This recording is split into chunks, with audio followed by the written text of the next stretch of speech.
Quand j'ai visé l'école polytechnique, mon père a ri aux larmes et ma sœur s'est moquée. 3 mois plus tard, pour les 60 ans de papa, une enveloppe FedEx est arrivée. Maman l'a ouverte et a dû s'asseoir sous le choc. J'ai annoncé à mes parents que j'avais postulé à l'école polytechnique, et mon père a ri si fort qu'il s'est étouffé avec son grand cru glacé. Il a dû reposer son verre en cristal sur la table de salle à manger en acajou. Il a essuyé de vraies larmes d'amusement de ses yeux. Toi? Postulé à l'X, a-t-il sifflé, le visage devenant rouge écarlate d'hilarité. Elle est bien bonne, Camille. C'est la chose la plus drôle que j'ai entendue de la semaine. De l'autre côté de la table, ma sœur aînée, Juliette, a rejeté ses cheveux blonds aux mèches parfaites en arrière et a affiché son sourire condescendant habituel. S'il te plaît, a-t-elle raillé en coupant son steak. Même moi, je ne viserai pas aussi haut, et tout le monde sait que c'est moi l'intello de la famille. Ma mère, Valérie, a simplement soupiré et m'a dit d'arrêter d'inventer des mensonges ridicules à table parce que cela lui donnait la migraine. Ils pensaient que j'étais une blague totale. Pour eux, j'étais juste la déception invisible. Je n'existais que pour servir de toile de fond terne afin de mettre en valeur Juliette et sa perfection fabriquée de toutes pièces. Mais 3 mois plus tard, au beau milieu de la somptueuse fête du 60e anniversaire de mon père, une enveloppe Chronopost est arrivée devant notre porte. Lorsque ma mère l'a ouverte par mégarde dans la cuisine, s'attendant au renouvellement de leur adhésion au golf club, ses genoux ont littéralement flanché. Tout le sang a quitté son visage. Elle a dû s'agripper au bord de l'îlot central en marbre pour ne pas s'effondrer sur le parquet en chêne massif.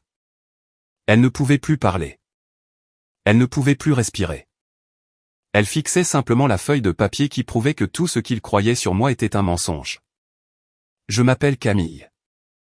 J'ai 28 ans et je suis ici pour vous raconter exactement ce qu'il y avait dans cette enveloppe et comment cela a absolument détruit toute leur réalité arrogante. Mais avant de vous raconter comment un simple bout de papier a brisé l'illusion dorée de ma famille, prenez un moment pour aimer cette vidéo et vous abonner à la chaîne, mais seulement si vous aimez vraiment entendre des histoires de familles toxiques recevant le karma qu'elles méritent. Aussi, laissez un commentaire maintenant pour me dire d'où vous regardez cette vidéo et quelle heure il est chez vous. J'adore voir où vous êtes tous. Maintenant, laissez-moi vous ramener 10 ans en arrière, dans les banlieues huppées de l'ouest parisien, à Neuilly-sur-Seine, pour vous montrer exactement comment le cauchemar de mon enfance a préparé le terrain pour la plus grande revanche de ma vie. En grandissant dans l'une des villes les plus riches de France, la hiérarchie dans notre maison était impossible à ignorer. Mon père, Antoine, possédait une agence de marketing régionale très lucrative. Il ne nous traitait pas comme une famille. Il nous traitait comme une échelle corporative où il était le PDG et tous les autres étaient classés selon la valeur qu'ils apportaient à son image publique. Ma mère, Valérie, était sa parfaite vice-présidente. C'était une femme entièrement obsédée par les apparences du quartier. Pour elle, ce que les voisins pensaient de nous était bien plus important que ce que nous ressentions réellement. Et assise au sommet absolu de leur pyramide dorée se trouvait ma sœur aînée, Juliette. Juliette était l'enfant prodige incontesté. Elle gagnait des concours de beauté locaux et était la capitaine des cheerleaders. Elle possédait le sourire éclatant de ma mère et l'exigence impitoyable d'attention de mon père. Mais derrière les publications parfaitement soignées sur les réseaux sociaux et les mèches coûteuses chez le coiffeur, Juliette échouait lamentablement. Ses notes étaient terribles. Elle n'avait aucune éthique de travail et traitait tout le monde autour d'elle comme des moins que rien. Mais chez moi, les échecs de Juliette n'étaient jamais de sa faute. C'étaient simplement des obstacles sur lesquels mes parents jetaient des sommes massives d'argent pour les réparer. Lorsque Juliette échouait en maths en première, mes parents ne la punissaient pas.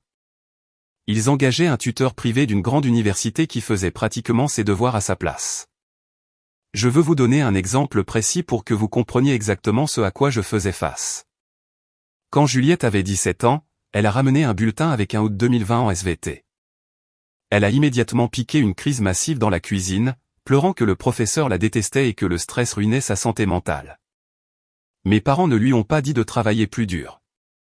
Au lieu de cela, mon père lui a acheté une voiture neuve à 40 000 € le lendemain même. Il a dit qu'elle avait besoin d'une récompense pour renforcer son estime de soi et lui rappeler qu'elle était spéciale. C'était ça, la réalité d'être Juliette. Ensuite, il y avait moi. J'étais l'enfant invisible. J'avais 2 ans de moins que Juliette et j'ai appris très tôt que prendre de la place dans ma maison était une infraction punissable. Si j'essayais de partager une réussite personnelle, on me disait que j'étais arrogante. Si je demandais de l'aide pour un projet, on me disait d'arrêter d'être nécessiteuse. Alors, j'ai arrêté de demander. Je suis devenu un fantôme, hantant ma propre maison. Mes notes étaient impeccables. J'ai maintenu une moyenne de 18/20 tout au long du collège et du lycée, mais mes bulletins étaient complètement ignorés. Une fois, j'ai ramené un score parfait à un concours national standardisé. J'ai laissé les résultats sur le comptoir de la cuisine, espérant que mon père pourrait dire qu'il était fier de moi. Au lieu de cela, ma mère l'a jeté dans la poubelle de recyclage parce que ça encombrait ses comptoirs en granit immaculé. Quand je lui en ai parlé, elle a juste levé les yeux au ciel et m'a dit « Personne n'aime les frimeurs, Camille ». Pendant que Juliette passait ses week-ends à faire chauffer les cartes de crédit de mon père au country club, je travaillais en double service dans une brasserie locale graisseuse. Je sentais l'huile de friture et l'eau de javel tous les soirs. Je faisais ces heures parce que je savais que mes parents ne financeraient jamais mes intérêts. Ils payaient joyeusement 500 € par mois pour les extensions de cheveux de Juliette. Mais quand j'ai demandé un nouvel ordinateur pour l'école, mon père m'a dit de trouver un travail et d'apprendre la valeur de l'argent. Alors, c'est ce que j'ai fait. J'ai économisé chaque chèque de salaire minimum plus mes maigres pourboires jusqu'à ce que je puisse me permettre un ordinateur portable d'aile reconditionné. Il était lourd et la batterie tenait à peine la charge, mais pour moi, c'était la chose la plus précieuse au monde. C'était ma porte de sortie. Je passais mes nuits cachées dans ma petite chambre, la porte verrouillée et les lumières éteintes. Pendant que le reste de ma famille regardait des films en bas et riait ensemble, j'étais assise dans le noir, éclairée seulement par la lueur de mon écran bon marché. J'ai appris à coder par moi-même. J'ai commencé avec le HTML de base et je suis passé à Python. Je suis devenu obsédé par la modélisation de données et l'analyse prédictive. J'aimais la logique absolue du code. Dans ma famille, les règles changeaient constamment selon l'humeur de Juliette ou la colère de mon père. Mais en programmation, les règles étaient solides. Si j'écrivais le code correctement, le programme fonctionnait. S'il échouait, c'était à cause d'une erreur logique, pas parce que l'ordinateur préférait simplement ma sœur. Les données ne faisaient pas de favoritisme. J'ai commencé à construire de petits modèles prédictifs en utilisant des ensembles de données open source. J'analysais les tendances du commerce de détail et les marchés immobiliers locaux juste pour le plaisir. J'ai trouvé une immense communauté en ligne de développeurs qui valorisaient réellement mon apport. Pour la première fois de ma vie, je me sentais intelligente. Je me sentais capable. Je savais que l'éducation et la technologie allaient être mon seul billet de sortie pour échapper à leur contrôle étouffant. J'ai décidé à ce moment-là que je n'irais pas seulement à l'université, mais dans la meilleure école d'ingénieurs du pays. Je voulais m'entourer de gens qui se souciaient de l'intellect plutôt que des potins du quartier et des sacs à main de créateurs. Mais garder mes ambitions secrètes était épuisant. Je devais faire semblant d'être la fille banale qu'ils croyaient tous que j'étais. Je portais intentionnellement des vêtements amples et gardais mes cheveux attachés en une queue de cheval négligée pour ne pas attirer l'attention indésirable de ma mère. Quand mon père recevait ses riches clients pour des dîners, on me disait généralement de rester à l'étage. Ma mère disait carrément, « Camille, tu n'as pas la bonne énergie pour ce groupe. Pourquoi ne vas-tu pas simplement lire un livre dans ta chambre ?» Elle le disait comme si elle me rendait service, mais je connaissais la vérité. Je ne correspondais pas à leur esthétique. J'étais la fille brune et calme qui les mettait mal à l'aise parce que je voyais clair dans leur jeu superficiel. À l'approche de ma terminale, la pression a commencé à monter. Juliette avait déjà obtenu son bac l'année précédente, évitant de justesse le rattrapage grâce à l'intervention massive du portefeuille de mon père. Elle fréquentait maintenant une université privée ridiculement chère dans le centre de Paris. Elle se spécialisait en communication, mais se concentrait principalement sur l'intégration des cercles sociaux les plus exclusifs du campus. Elle s'était aussi récemment fiancée à un type nommé Maxime. Maxime était exactement le genre de gars que mon père adorait. Il était arrogant, bruyant, et sa famille possédait une chaîne de concessions automobiles très rentable. Mes parents traitaient Maxime comme un roi. Chaque fois que Maxime et Juliette venaient pour le déjeuner dominical, ma mère cuisinait un festin absolu. On s'attendait à ce que je mette la table, débarrasse les assiettes et fasse la vaisselle pendant qu'ils étaient assis dans le salon à boire du vin coûteux et à parler de leurs prochaines vacances. Je gardais la tête basse. Je me concentrais entièrement sur mes dossiers de candidature anticipés pour les grandes écoles. J'ai versé chaque once de mon traumatisme et de ma détermination dans mes lettres de motivation. J'ai passé des mois à perfectionner un portfolio indépendant de modélisation de données qui présentait le logiciel prédictif de vente au détail que j'avais codé entièrement à partir de zéro dans ma chambre.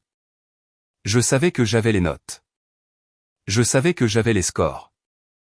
J'avais juste besoin de survivre à la dernière ligne droite sous le toit de mon père. Je pensais pouvoir m'éclipser tranquillement vers l'école et laisser leur monde toxique derrière moi. Je prévoyais d'obtenir ma lettre d'acceptation, de demander toutes les aides financières possibles et de franchir la porte sans me retourner. Je croyais que si je restais hors de leur chemin, ils me laisseraient partir en paix. J'étais incroyablement naïve. J'ai grossièrement sous-estimé à quel point leur sentiment d'avoir tous les droits était profond. Je n'avais pas réalisé que pour ma famille, toute mon existence était destinée à être une ressource à consommer pour Juliette. L'illusion que je pourrais m'échapper tranquillement a été violemment brisée. Un mardi soir froid d'octobre, mes parents ont décidé de me tendre un piège que je n'avais absolument pas vu venir. C'était un moment qui m'a forcé à arrêter enfin de me cacher et à défendre ma propre vie. C'était le moment où la fille invisible a enfin riposté, et les conséquences allaient modifier le cours de toute notre histoire familiale. C'était un mardi soir, fin octobre, lorsque mon père a envoyé un SMS sur le groupe familial. Il disait simplement « Réunion de famille obligatoire, salle à manger, 19h précises ». Chez moi, une telle convocation signifiait que quelqu'un avait des ennuis. J'ai automatiquement supposé que c'était moi. J'ai passé tout l'après-midi à me creuser la tête pour savoir si j'avais laissé un plat dans l'évier ou si ma mère avait découvert ma réserve secrète de manuel de code. Je suis descendu exactement à 19h. L'atmosphère dans la salle à manger formelle était lourde de tension. Mon père était assis en bout de la longue table en acajou, portant son costume sur mesure, ressemblant en tout point au cadre impitoyable. Ma mère tordait nerveusement son alliance en diamant. Mais ce qui m'a confuse, c'était la vue de ma sœur Juliette et de son arrogant fiancé Maxime. Ils étaient assis de l'autre côté de la table. Juliette pleurait vraiment. De vraies larmes ruinaient son mascara coûteux. Maxime lui frottait l'épaule avec un air de fausse inquiétude profonde. « Assieds-toi, Camille, ordonna mon père. Il ne me regardait pas avec colère. Il me regardait avec l'expression froide et calculatrice qu'il utilisait lorsqu'il s'apprêtait à restructurer un département défaillant de son agence de marketing. J'ai tiré une lourde chaise en bois et je me suis assise, gardant les mains jointes sur mes genoux. « Ta sœur traverse une transition très difficile en ce moment », commença mon père, sa voix résonnant dans la grande pièce. Il a été porté à notre attention que son université ne fournit pas l'environnement de soutien dont elle a besoin pour s'épanouir. La pression académique est complètement déraisonnable et l'administration a été entièrement non coopérative. Je le fixais en essayant de traduire son baratin d'entreprise en réalité. Traduction, Juliette se faisait virer. Je savais pertinemment qu'elle avait séché la plupart de ses partiels pour assister à une retraite d'une semaine à Saint-Tropez. De plus, intervint ma mère, la voix tremblant légèrement, il y a eu un malentendu concernant les paiements des frais de scolarité de Juliette. Les fonds que nous avions alloués pour son semestre d'automne ont été accidentellement redirigés vers d'autres dépenses nécessaires. Autre traduction, Juliette avait claqué tout son argent de scolarité dans des vêtements de créateur, des vacances de luxe avec Maxime et des notes de bar ridicules au cercle privé. Elle avait essentiellement détourné son propre fonds d'éducation et l'université la mettait à la porte pour non-paiement et échec scolaire. N'importe quel parent normal l'aurait punie, exigé qu'elle trouve un travail et l'aurait forcée à rembourser. Mais dans le monde d'Antoine et Valérie, Juliette était une victime des circonstances. Nous la retirons de cette université toxique immédiatement, annonça mon père. Nous avons pris des dispositions pour qu'elle prenne un semestre sabbatique pour se concentrer sur sa santé mentale et planifier son mariage. Cependant, cela crée un grave problème de liquidité pour la famille. Nous devons payer à l'université le solde impayé pour libérer ses relevés de notes afin qu'elle puisse éventuellement être transférée dans une meilleure école. Et les mariages, comme tu le sais, coûtent incroyablement cher. Il se pencha en avant, posant ses coudes sur la table et joignant ses doigts. Cela m'amène à toi, Camille. Nous sommes une famille, et les familles font des sacrifices les unes pour les autres en temps de crise. Un œuf froid se forma au creux de mon estomac. Je savais exactement où cela menait. Mais l'entendre dire les mots à voix haute était comme être frappé par la foudre. Nous ne pouvons pas nous permettre de financer le rétablissement de Juliette et de payer pour tes études l'année prochaine, déclara-t-il doucement, comme s'il discutait d'un changement mineur dans nos plans de dîner. Tu vas retirer tes candidatures pour les grandes écoles. Tu t'inscriras à la petite fac publique locale l'automne prochain.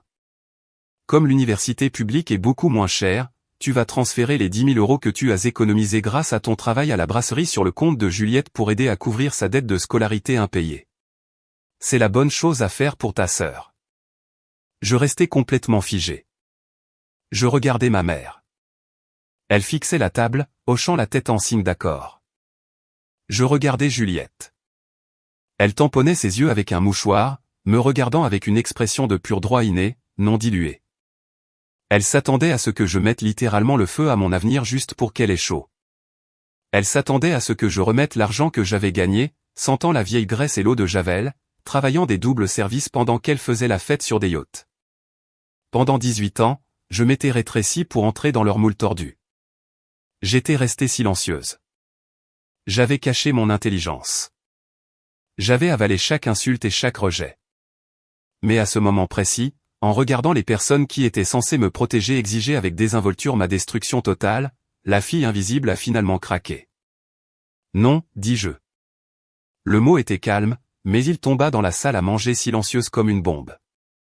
Mon père cligna des yeux. Pardon ? Je ne lui donnerai pas un seul centime de mon argent, dis-je, ma voix devenant plus forte, ma posture se redressant. J'ai gagné cet argent. Juliette a dépensé ses frais de scolarité en vacances et en vêtements. C'est son problème. Et je n'irai absolument pas à la petite fac du coin. Le visage de mon père devint d'un rouge de colère profond. Tu n'as pas le choix, Camille. Tu vis sous mon toit. Tu feras exactement ce qu'on te dit. Tu es à peine une élève moyenne de toute façon. Une fac de province ou un IUT est exactement là où est ta place. Arrête de vivre dans un monde imaginaire et commence à contribuer à cette famille. Je ne suis pas une élève moyenne, ripostai-je, le cœur battant contre mes côtes. J'ai une moyenne parfaite. J'ai des scores parfaits. J'ai déjà soumis mes candidatures, et mon premier choix est l'école polytechnique. Pendant 3 secondes angoissantes, la pièce fut plongée dans un silence de mort. Et puis le son le plus cruel que j'ai jamais entendu brisa le calme. Mon père a ri. Il n'a pas juste gloussé. Il a rejeté la tête en arrière et a ri si fort que sa poitrine se soulevait. Il a attrapé son verre de vin, a pris une gorgée, et s'est étouffé avec le grand cru coûteux parce qu'il riait trop fort. Il a dû reposer le verre en cristal, essuyant de vraies larmes d'amusement de ses yeux. Toi ? Lix, siffla-t-il, le visage rouge vif. Elle est bien bonne, Camille. C'est la chose la plus drôle que j'ai entendue de la semaine. Juliette se remit instantanément de ses fausses larmes et offrit son sourire condescendant habituel. S'il te plaît, railla-t-elle, coupant la tension avec sa voix sirupeuse. Lix. Même moi, je ne viserai pas aussi haut, et tout le monde sait que c'est moi l'intello de la famille. Maxime gloussa, secouant la tête. Allez, Camille. Soyons réalistes. Tu devrais écouter ton père. Le monde a aussi besoin de gens pour servir le café. Ma mère soupira lourdement, massant ses tempes. Je les fixais. Ils croyaient sincèrement que j'étais délirante. Ils étaient si profondément investis dans le récit selon lequel j'étais sans valeur que l'idée que j'entre dans une école d'ingénieurs d'élite était littéralement une comédie pour eux. Je ne retirerai pas mes candidatures, répétai-je, croisant le regard de mon père. Et je ne vous donnerai pas mon argent. Le rire quitta immédiatement le visage de mon père, son expression se durcit en glace pure. Le PDG était de retour et il était prêt à licencier un employé insoumis. Très bien, dit-il doucement. Joue à ton petit jeu. Mais laisse-moi t'expliquer comment fonctionne le monde réel, Camille. Pour finaliser tout dossier d'aide financière ou de logement étudiant, tu as besoin de la caution solidaire des parents et de leurs avis d'imposition. Si tu refuses d'aider ta sœur, je refuserai de signer tes documents financiers. Je ne vais pas perdre mon temps ni partager mes données fiscales pour une lettre de rejet de Polytechnique. Sans ma signature, tu seras disqualifié pour recevoir le moindre centime d'aide de n'importe quelle institution. Tu ne pourras pas te payer une seule heure de cours. Tu iras à la fac locale où tu feras tes valises et tu sortiras de ma maison. Il se renversa dans sa chaise, un air de triomphe absolu sur le visage. Il pensait m'avoir mis échec et mat. Il pensait m'avoir acculé dans un coin où je n'avais d'autre choix que de me rendre. Dans le système français, Un parent refusant de fournir des informations financières ou de se porter garant garantit essentiellement que l'étudiant est bloqué. C'était le sabotage financier ultime. J'ai baissé les yeux vers la table en acajou. J'ai laissé mes épaules s'affaisser. J'ai fabriqué un air de défaite absolue. D'accord, ai-je chuchoté. Vous avez gagné. Juliette sourit triomphalement. Ma mère laissa échapper un soupir de soulagement. Mon père hocha la tête, satisfait que l'ordre ait été rétabli dans son royaume. Mais ce que ma famille arrogante et profondément ignorante ne savait pas, c'est que je n'avais pas postulé comme une étudiante standard. Des mois auparavant, j'avais découvert qu'en raison de la tranche de revenus élevés de mon père, je ne serais probablement pas éligible aux bourses sur critères sociaux de toute façon. Alors, j'avais contourné le système traditionnel. J'avais soumis mon portfolio de logiciels prédictifs indépendants à une bourse de mérite privée très exclusive, le programme Bourse d'excellence innovante. Cette bourse spécifique était totalement déconnectée des aides publiques ou parentales. Elle ne nécessitait pas d'avis d'imposition des parents. Elle ne nécessitait que du génie pur et indéniable. J'ai ravalé ma fierté. Je n'ai pas dit un autre mot. Je me suis excusé de table, je suis monté dans ma chambre et j'ai fermé la porte. Je savais qu'argumenter avec eux était inutile. Je n'avais pas besoin de les convaincre de ma valeur. J'avais juste besoin de survivre les 3 prochains mois sous leur toit pendant qu'ils me traitaient comme une ratée destinée à la fac de banlieue. Pendant les 90 jours suivants, la dynamique dans notre maison s'est transformée en quelque chose de vraiment étouffant. Juliette se pavanait comme une reine qui venait de survivre à une guerre. Mes parents ont dépensé des dizaines de milliers d'euros pour planifier son mariage somptueux avec Maxime, traitant son renvoi de l'université comme une brève et malheureuse année sabbatique. Il faisait constamment des remarques désobligeantes sur mon avenir. Ma mère laissait des brochures de formation professionnelle basique sur mon lit. Mon père plaisantait bruyamment avec ses amis au téléphone sur la façon dont les adolescents ont besoin d'une dose de dure réalité pour soigner leur délire.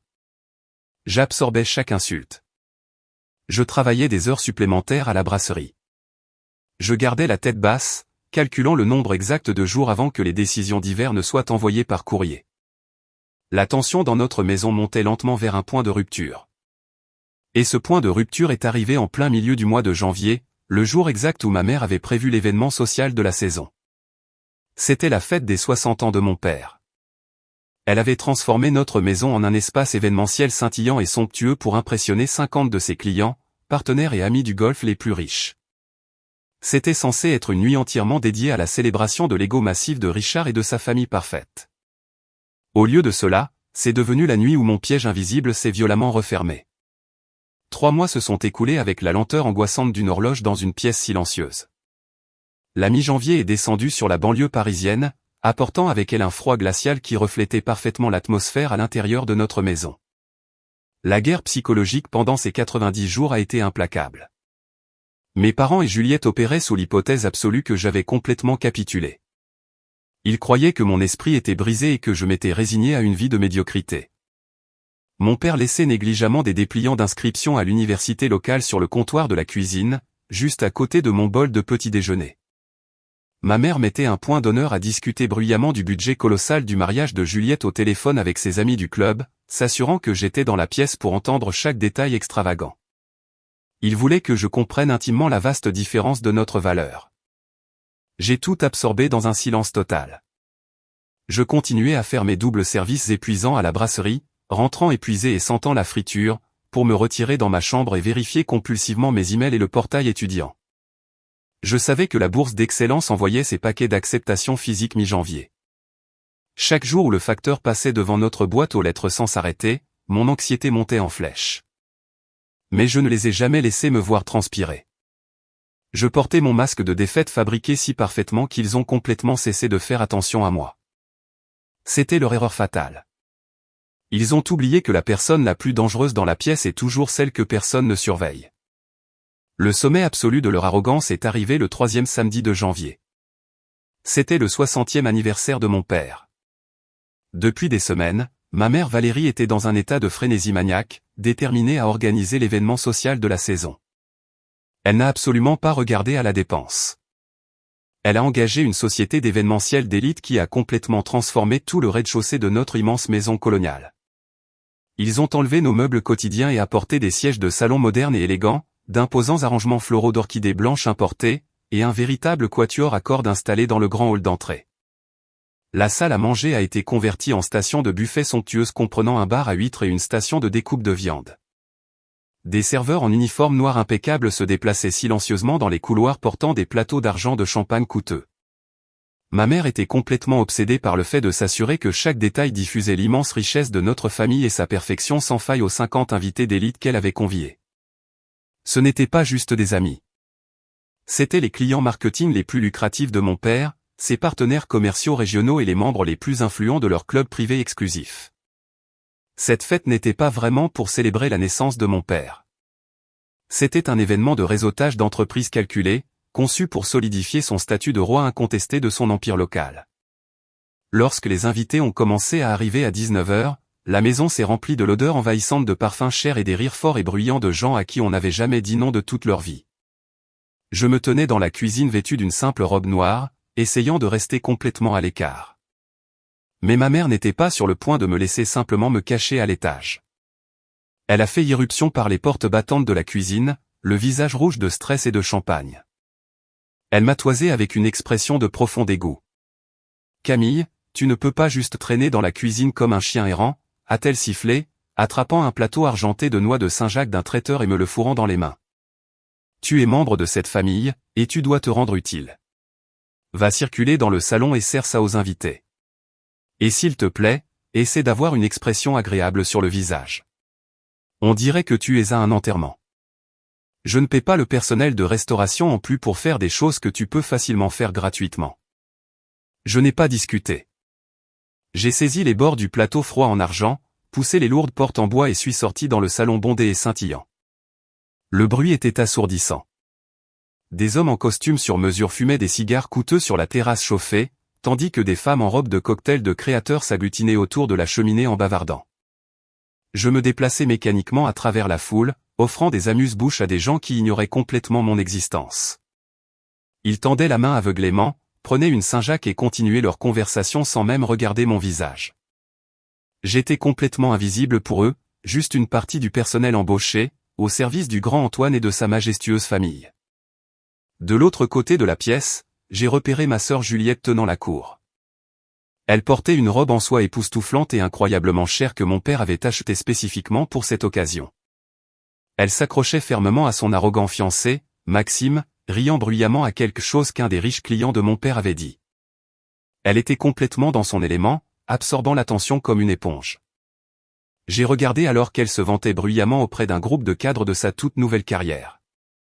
Mon père, désespéré de dissimuler le fait qu'elle avait abandonné ses études, avait essentiellement acheté un stage prestigieux pour elle dans une agence de marketing partenaire au centre-ville. Il avait fait jouer massivement ses relations et probablement signé un très gros chèque pour s'assurer qu'elle ait un titre glamour dont elle pourrait se vanter. « Oh oui, c'est juste incroyablement exigeant », disait Juliette en rejetant ses cheveux blonds sur son épaule. Mais j'ai toujours eu un instinct naturel pour la stratégie d'entreprise. Maxime est si fier de moi. Les cadres hochaient la tête avec approbation, complètement aveugles au fait qu'elle pouvait à peine calculer une feuille de calcul basique. Alors que je naviguais dans la foule pour remplir mon plateau, Juliette m'a repéré. Elle s'est instantanément détachée de Maxime et m'a intercepté près de l'arche du couloir. Elle a regardé ma robe noire simple et le plateau de service dans mes mains, un sourire cruel et satisfait se répandant sur son visage parfaitement manucuré. « Tu t'amuses bien à jouer à la serveuse, Camille » chuchota-t-elle, sa voix dégoulinant de pitié venimeuse. « Tu devrais vraiment essayer de ne pas avoir l'air si absolument misérable. Ça gâche l'esthétique de la fête. » Elle se pencha plus près, l'odeur de son parfum coûteux me donnant légèrement la nausée. « Maxime et moi parlions justement de ta petite situation de fac de province. Il a dit que si tu promets d'être gentil et d'apprendre à répondre correctement au téléphone, il pourrait peut-être te trouver un emploi au SMIC comme réceptionniste dans l'une des concessions de son père quand tu auras inévitablement abandonné. Tu sais, puisque tu n'as clairement aucun avenir ailleurs. » J'ai serré les bords du plateau en argent si fort que mes jointures sont devenues complètement blanches. J'ai mordu l'intérieur de ma joue jusqu'à sentir le goût métallique du sang. Je voulais lui hurler dessus. Je voulais laisser tomber le plateau de nourriture directement sur sa robe en soie coûteuse et lui dire exactement ce que je pensais de son faux stage et de sa vie fabriquée. Mais je me suis forcé à rester complètement silencieuse. J'ai pris une lente et profonde inspiration, maintenant une expression parfaitement vide. Merci pour l'offre généreuse, Juliette, ai-je dit doucement. Je ne manquerai pas d'y penser. Je me suis retourné et je suis parti avant qu'elle ne puisse dire un autre mot, la laissant là, l'air légèrement déçu de ne pas avoir provoqué de réaction. À 21h, la fête avait atteint son apogée absolu. Le quatuor à cordes était passé à des reprises classiques entraînantes de chansons pop, et le champagne coulait à flots. Mon père a décidé que c'était le moment parfait pour commander la pièce. Il est monté sur la première marche de notre grand escalier incurvé, tapant une cuillère en argent contre son verre en cristal. Le tintement aigu a instantanément coupé le brouhaha. Lentement, les 50 invités fortunés ont tourné leur attention vers lui, levant leur verre en anticipation. Merci. Merci à tous d'être ici ce soir, commença mon père, sa voix grave et tonitruante se projetant sans effort à travers le salon massif. Son visage était rouge à cause de l'alcool et de l'ivresse pure d'avoir tous les yeux fixés sur lui. En regardant cette pièce, en voyant mes estimés collègues, mes partenaires les plus fiables et ma belle famille, je me rappelle ce qu'il faut vraiment pour bâtir un héritage. Il fit une pause, laissant le silence peser lourdement dans l'air, s'imprégnant de leur attention indivise. C'était un maître absolu du monologue d'entreprise.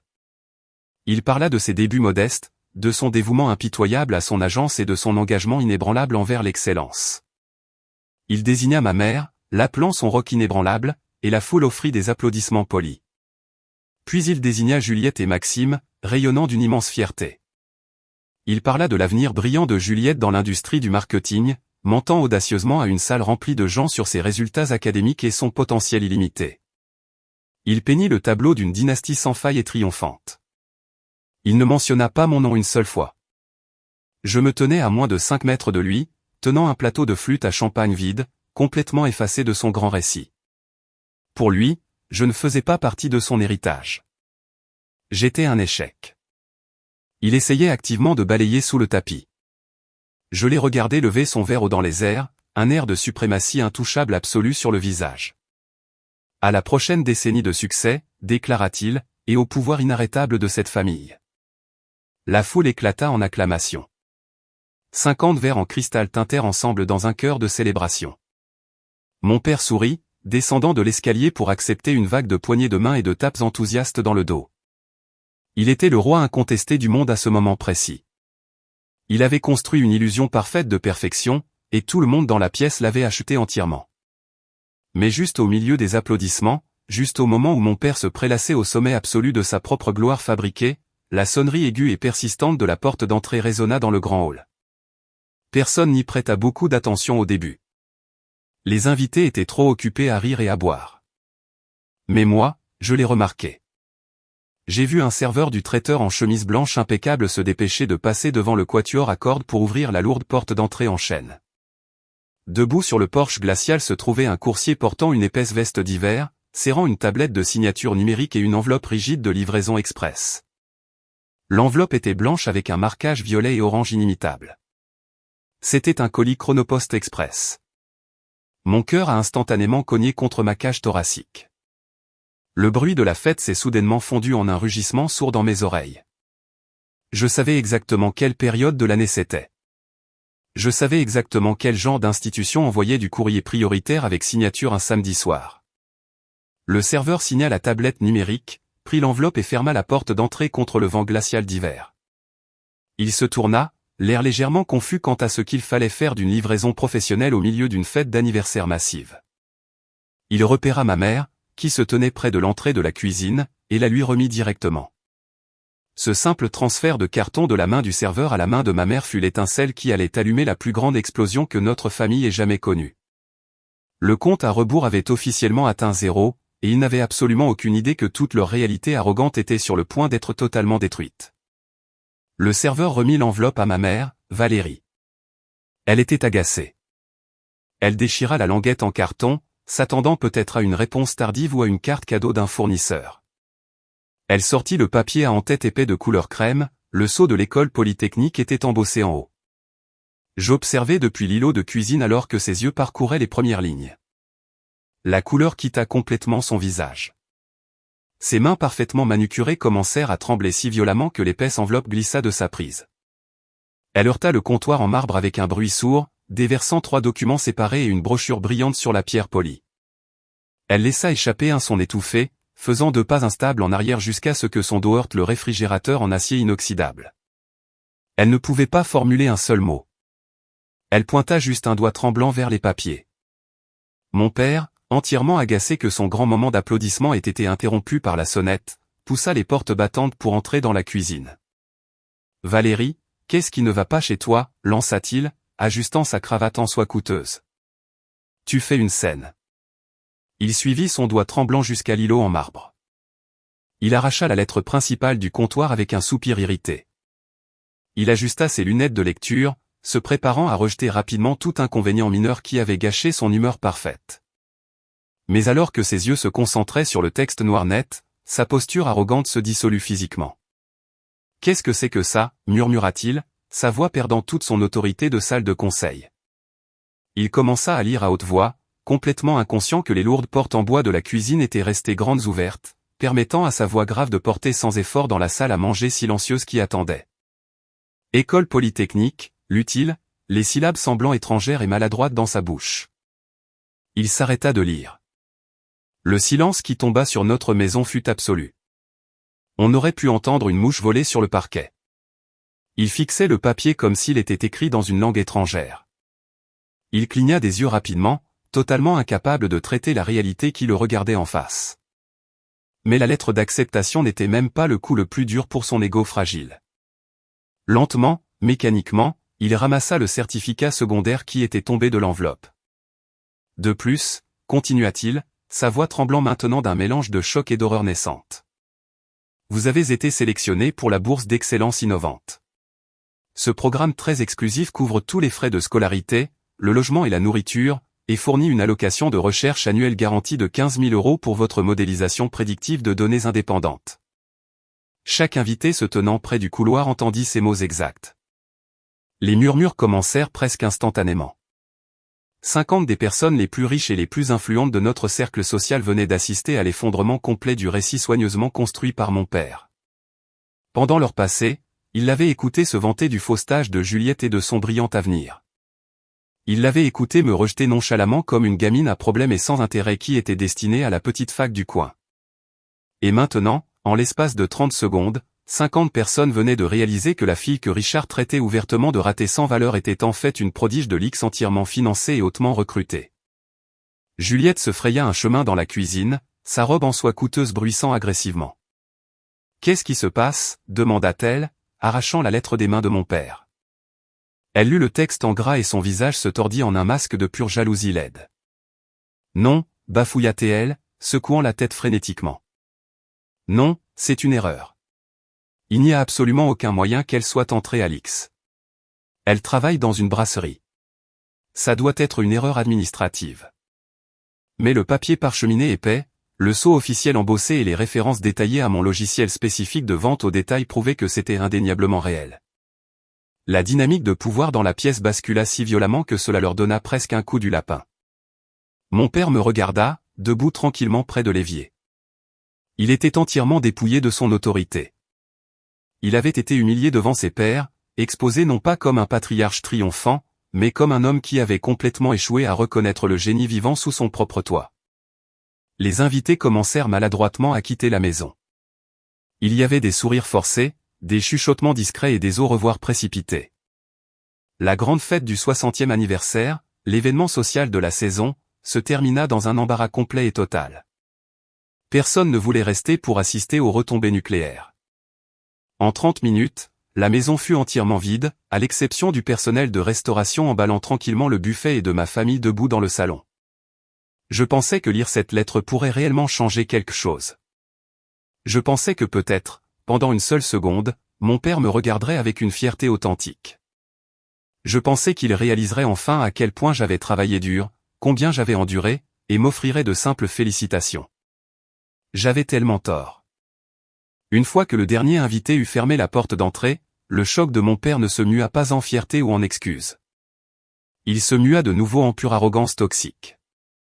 Il fit les 100 pas sur le tapis perçant, passant ses mains sur son visage, essayant de comprendre comment retrouver sa posture dominante.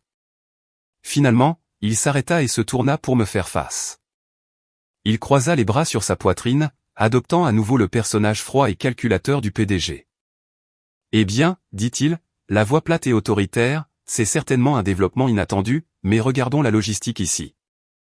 Puisque tes frais de scolarité et ton logement sont maintenant entièrement couverts par cette bourse privée, tu n'auras évidemment pas besoin des 10 000 € que tu as économisés, tu transféreras ces fonds à Juliette demain matin pour qu'elle puisse payer sa dette universitaire.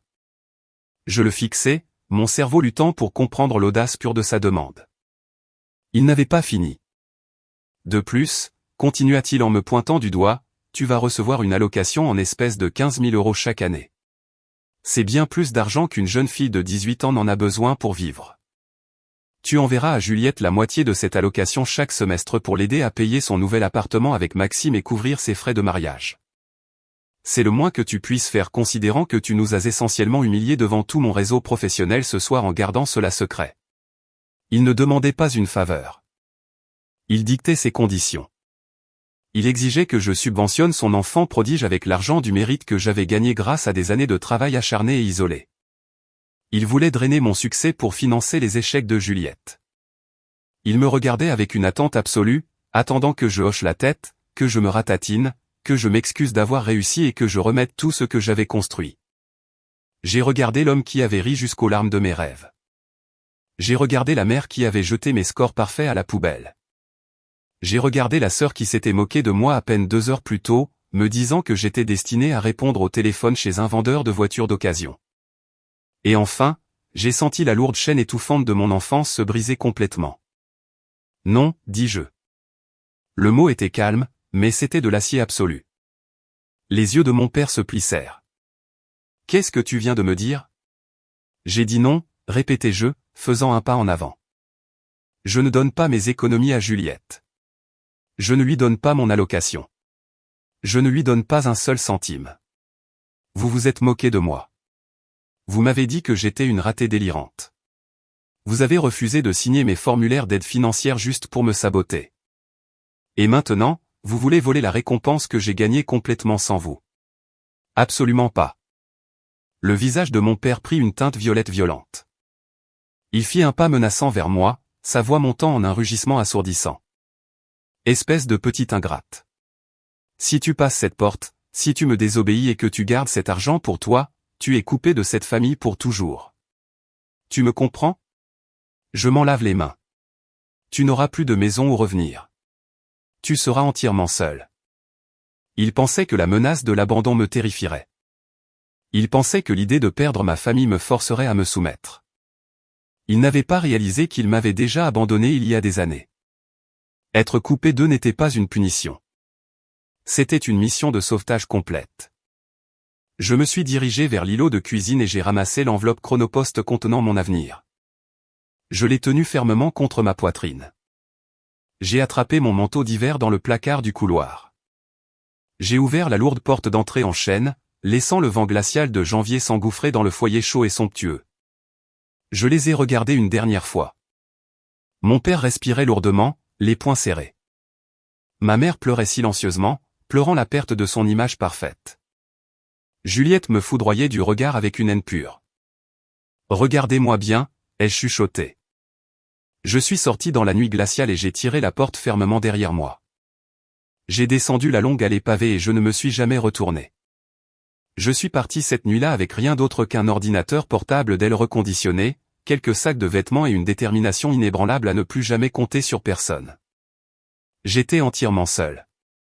Mais pour la première fois de ma vie, j'étais enfin libre. Mais partir n'était que le début. Je devais survivre à l'X, bâtir un empire à partir de rien, et me préparer au jour où ma famille toxique reviendrait inévitablement en rampant, car l'univers a une façon très spécifique de livrer le karma. Étage 10 ans plus tard, ils allaient marcher droit dans un piège qu'ils n'avaient jamais vu venir. Passons à l'ascension silencieuse. J'ai déménagé sur le plateau de Saclay avec exactement 2 valises, mon vieux portable et un compte en banque contenant les 10 000 € que j'avais férocement protégés. La transition d'un foyer toxique à l'environnement hyper compétitif de l'école polytechnique a été un choc massif pour mon système. Mais j'étais complètement dans mon élément. Pour la première fois, j'étais entouré de pairs et de professeurs qui valorisaient l'intellect pur plutôt que l'esthétique superficielle. Personne à l'école ne se souciait de la marque de mes chaussures ou si je pouvais réseauter dans un club de golf. Ils ne se souciaient que de l'élégance de mon code et de la précision de mes modèles de données. Je me suis jeté dans mes cours avec un niveau de dévouement qui frisait l'obsession pure. Je traitais mon éducation comme une question de survie absolue parce que c'en était une. Je n'allais pas aux soirées. Je ne rejoignais pas les clubs. Je passais mes journées dans des amphithéâtres massifs et mes nuits enfermées au sous-sol du bâtiment informatique, survivant au café rassis et aux bars protéinés des distributeurs automatiques. Mon allocation annuelle de 15 000 € couvrait mes frais de subsistance de base. Mais je vivais de manière totalement frugale, économisant chaque euro possible. Pendant ma deuxième année, j'ai réalisé que le code pur ne suffisait pas pour assurer le genre d'indépendance intouchable que je désirais désespérément. J'avais besoin de comprendre comment l'argent circulait. J'avais besoin de comprendre la stratégie d'entreprise. J'ai commencé à m'inscrire à des cours avancés de commerce et de finance. J'ai commencé à regarder l'analyse prédictive non seulement comme un puzzle mathématique, mais comme une arme commerciale très lucrative. En troisième année, j'avais développé un algorithme logiciel propriétaire conçu pour prédire le comportement d'achat des consommateurs basé sur des changements microéconomiques. C'était un pas de géant par rapport au simple modèle de vente au détail que j'avais construit dans ma chambre d'enfant. J'ai lancé le logiciel depuis ma chambre d'étudiante exiguë, opérant sous une SARL complètement anonyme. Je l'ai présenté à de petites chaînes de vente au détail régionales, leur offrant un essai gratuit de 3 mois. Lorsque mon logiciel a augmenté leur marge trimestrielle de 12%, ils ont signé des contrats de licence massifs. J'avais 21 ans, je suivais un cursus complet dans l'une des universités les plus exigeantes du monde et je dirigeais tranquillement une start-up technologique très rentable entre les cours. Je travaillais 100 heures par semaine. Mes yeux étaient injectés de sang en permanence et je dormais à peine, mais l'indépendance financière était enivrante. J'ai obtenu mon diplôme avec un semestre d'avance, entièrement sans dette et avec un portefeuille d'affaires florissant. Au cours des 3 années suivantes, j'ai agressivement développé mon entreprise de logiciels. J'ai embauché une équipe brillante de développeurs, obtenu des contrats d'entreprise massifs et délibérément gardé mon propre nom entièrement hors de la presse. Je voulais que l'entreprise soit célèbre, mais je voulais que la PDG reste un fantôme. Je savais exactement quel genre de personnes avides existaient dans le monde, et je n'avais absolument aucun désir de mettre une cible sur mon propre dos. Le gain ultime est arrivé la veille de mon 25e anniversaire. Un grand conglomérat technologique mondial a proposé d'acquérir mon entreprise de logiciels. Après 6 semaines de négociations juridiques épuisantes, le rachat a été finalisé. J'ai vendu l'entreprise que j'avais bâtie dans ma chambre d'étudiante pour 15 millions d'euros. L'argent est arrivé sur mon compte bancaire un mardi après-midi. Je me suis assise à mon bureau en fixant l'écran, regardant les chiffres s'actualiser. 15 millions d'euros. Je m'étais complètement et définitivement isolé du besoin d'une aide financière de qui que ce soit, pour toujours. Mais je n'étais pas prête à prendre ma retraite.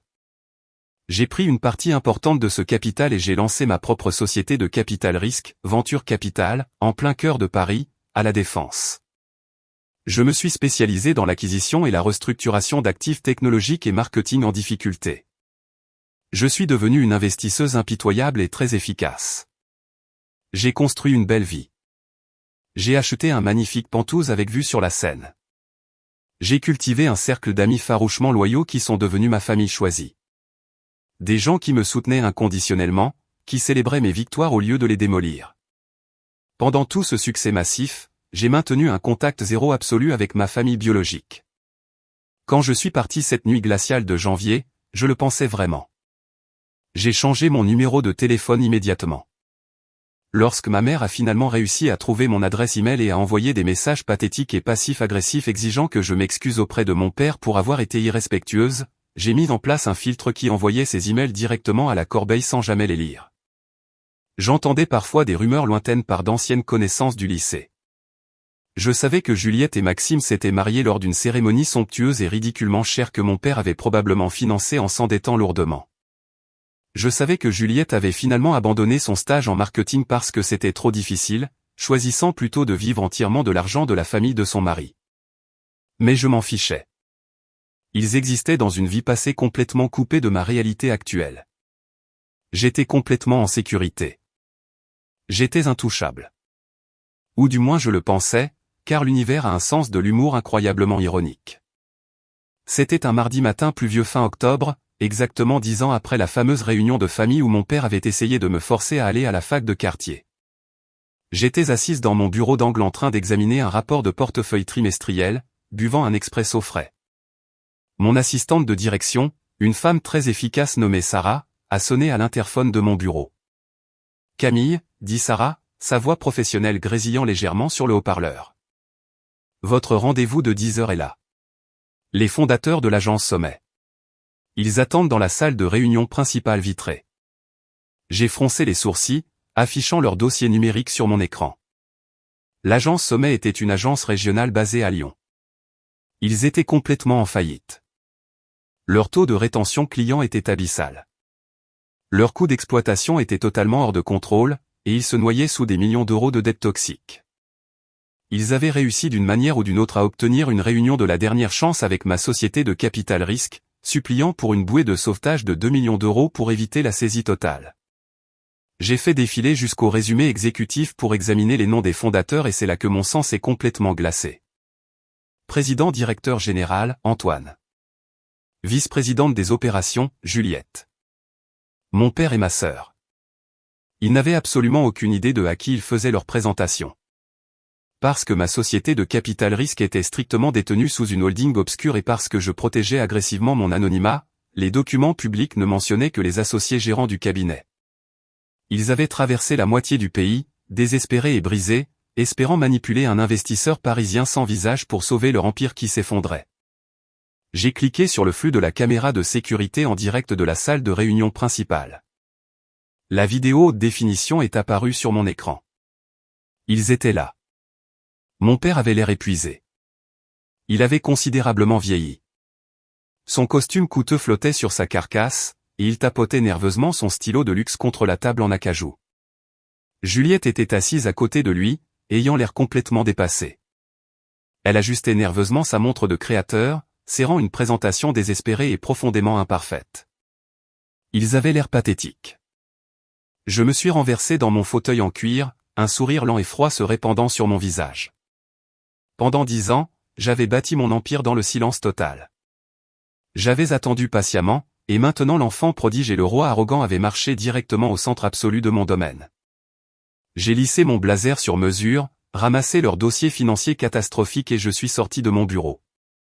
Il était temps de déclencher le piège.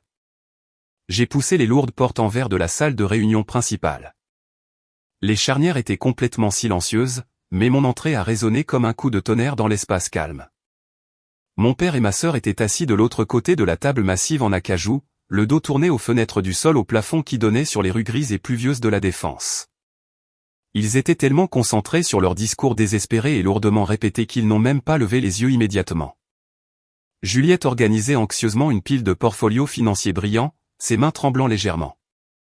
Mon père fixait sa montre de luxe, le visage marqué par les lignes profondes et épuisantes d'un homme qui savait que son empire était au bord de l'effondrement total. « Bonjour », ai-je dit, ma voix parfaitement égale, portant l'autorité sans effort de quelqu'un qui possédait tout l'immeuble. Mon père a levé les yeux en premier. Il avait préparé son visage pour un sourire d'entreprise charmant et manipulateur, prêt à vendre agressivement son entreprise défaillante à n'importe quel riche cadre parisien qui franchirait ses portes.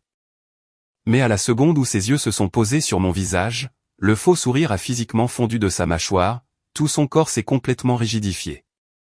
Il a cligné des yeux une fois, 2 fois, 3 fois comme si son cerveau rejetait violemment l'information visuelle qu'il recevait. La couleur a quitté son visage si vite qu'il avait l'air sur le point de s'évanouir là, sur le fauteuil ergonomique en cuir coûteux. Juliette a levé les yeux une seconde plus tard.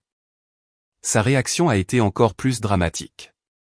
Elle a littéralement haleté, une inspiration vive et rauque qui a résonné fort dans la salle de réunion silencieuse. Elle a laissé tomber le portfolio financier brillant qu'elle tenait. Il a heurté la table en acajou avec un claquement fort, éparpillant des papiers partout. « Camille », a chuchoté mon père, la voix brisée, entièrement dépouillée de son arrogance habituelle. Il s'est penché en avant, agrippant le bord de la table si fort que ses jointures sont devenues blanches. « Qu'est-ce que tu fais ici ?» Je me suis dirigé lentement vers le bout de la table. Je ne me suis pas assise.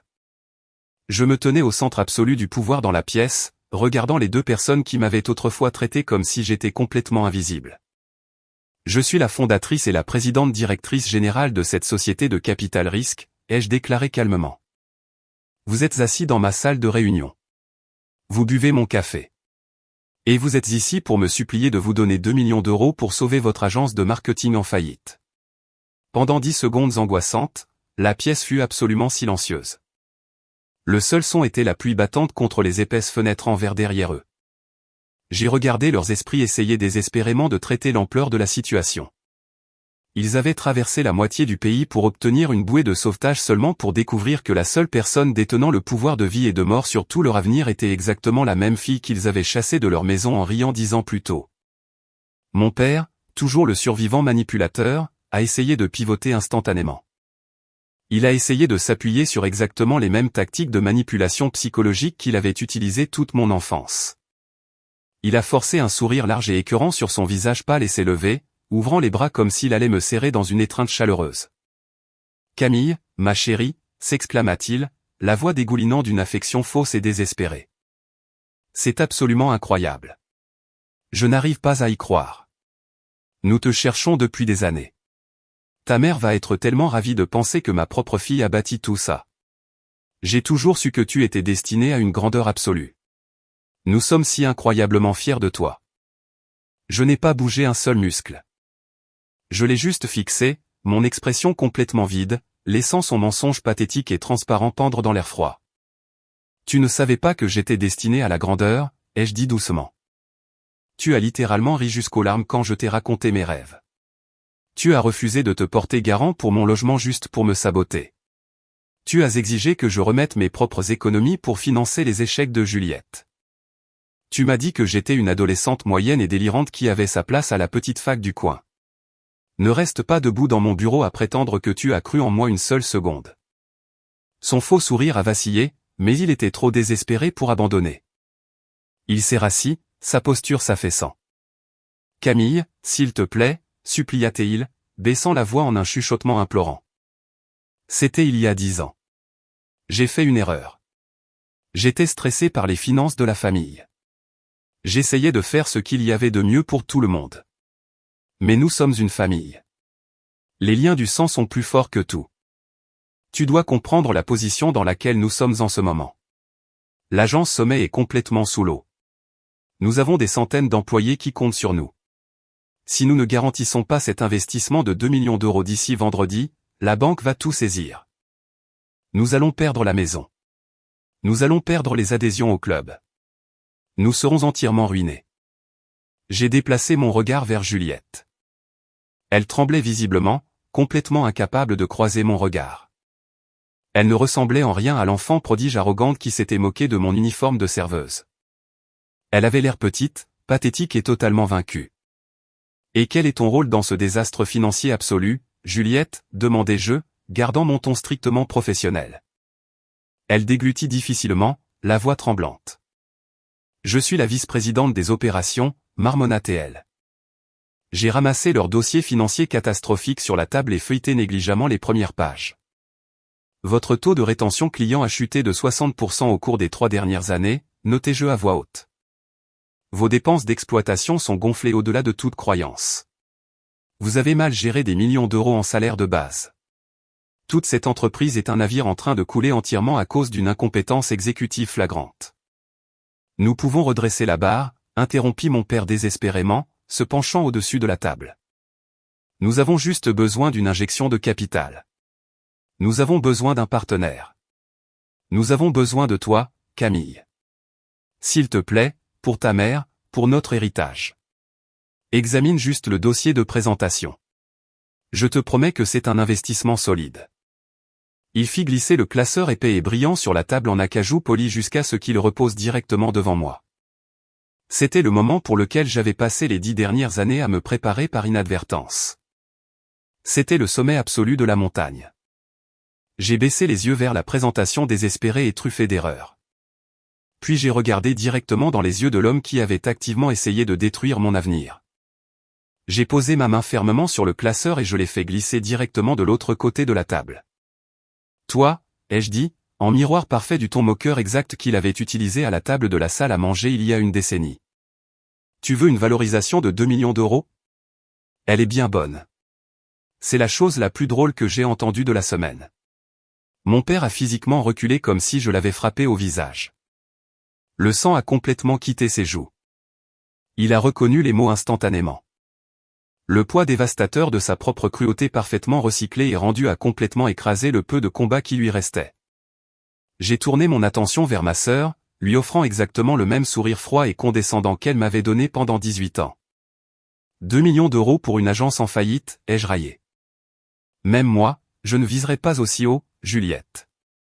Et tout le monde sait que c'est moi l'intello de la famille. Juliette a éclaté en sanglots. Elle s'est couvert le visage avec ses mains, pleurant bruyamment, complètement brisée par la réalité que sa perfection fabriquée était finalement à court de financement.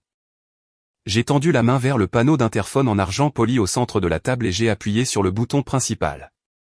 Sarah, ai-je dit clairement, s'il vous plaît, demandez à l'équipe de sécurité de monter à la salle de réunion principale. Les fondateurs de l'agence Sommet ont terminé leur présentation et ils doivent être escortés hors du bâtiment immédiatement. Mon père s'est levé, les mains tremblant violemment. Tu vas vraiment nous faire ça? Chuchota Théil, la voix épaisse d'une trahison complètement imméritée. Tu vas regarder ta propre famille tout perdre.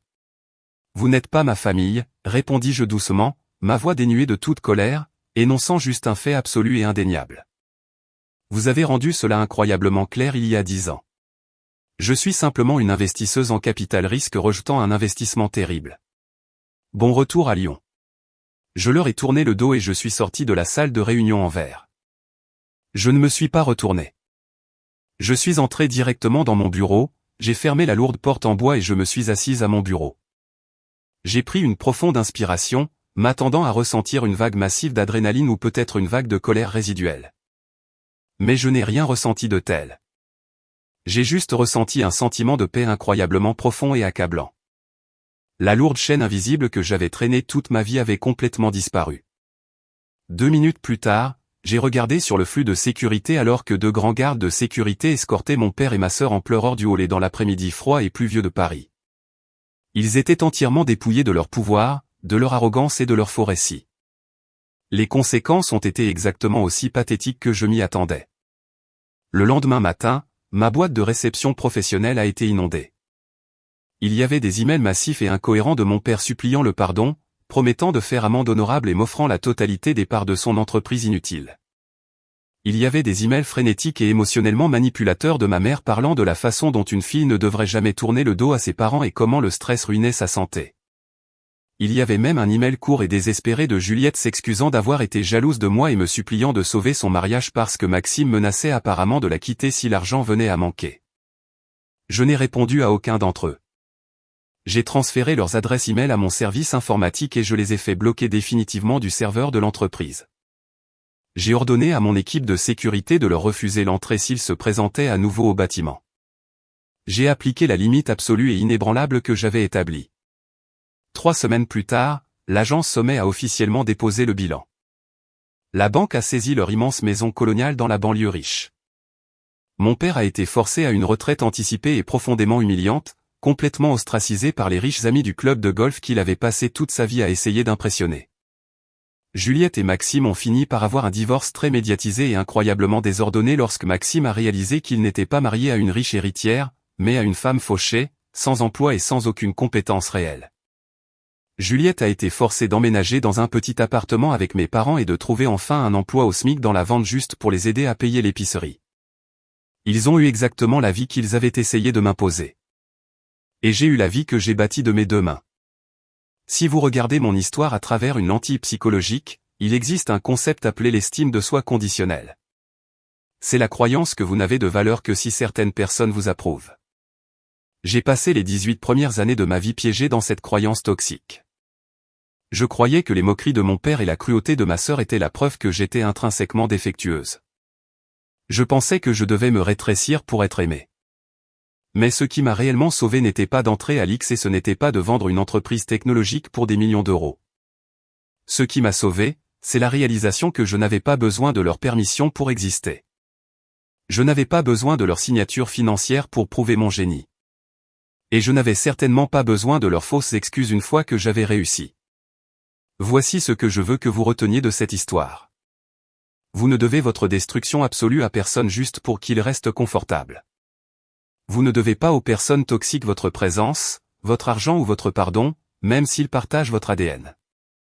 Les limites ne concernent pas la vengeance. Elles concernent la protection. Il s'agit de regarder les personnes qui ont essayé à plusieurs reprises de vous démolir et de dire, c'est exactement là que ma vie commence et que vos dégâts s'arrêtent. Le pardon est quelque chose que vous faites entièrement pour votre propre paix intérieure. La réconciliation est une chose complètement différente et personne ne peut l'exiger de vous. Vous pouvez pardonner à quelqu'un d'être brisé tout en refusant simultanément de le laisser rentrer chez vous. Si vous êtes actuellement le bouc émissaire de votre famille, si vous êtes l'enfant invisible, celui à qui on dit constamment que vous êtes trop ou pas assez, je veux que vous sachiez que je vous vois complètement. J'ai été exactement là où vous êtes. Et je vous promets de chaque fibre de mon être qu'il y a une vie belle, massive et incroyablement paisible qui vous attend de l'autre côté du départ. Votre valeur n'est pas déterminée par les personnes qui vous ont abandonné. Elle est déterminée par la vie que vous choisissez de construire après leur départ.